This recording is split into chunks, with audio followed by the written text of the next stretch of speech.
Oke, bertemu lagi dengan Wak Pung. Ya, Wak Pung lagi berada di Tumpuk Ladang ni, desa Tumpuk Ladang.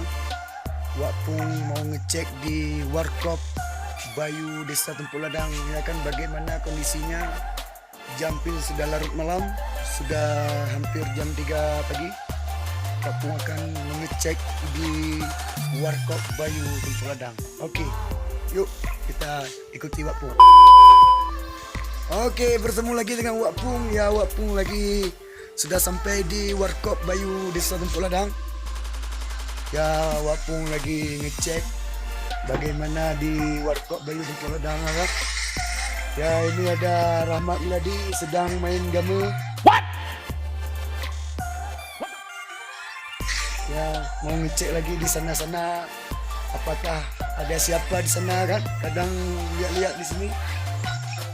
Oke, di sana ada Bayu, ternyata ada Ijol yang sedang fokus sama gamer tu, main game. Ini pun jam sangat larut malam.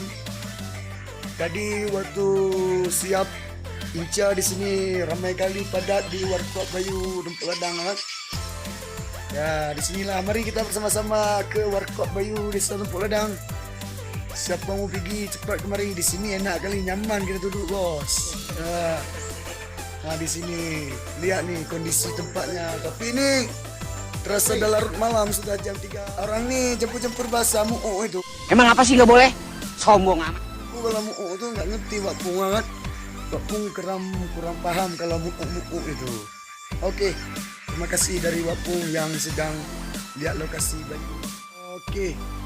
Di sini di Warkop Bayu desa Tumpuk Ladang menyediakan kuota internet.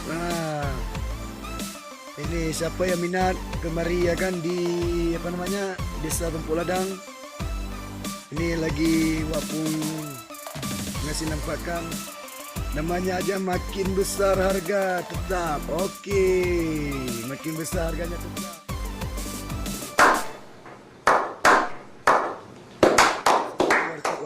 Menjual kuota internet ya, desa Tumpuk Ladang, Kecamatan Kawenamlah, Kabupaten Aceh Barat. Kemari aja ke desa Tumpuk Ladang. Okey.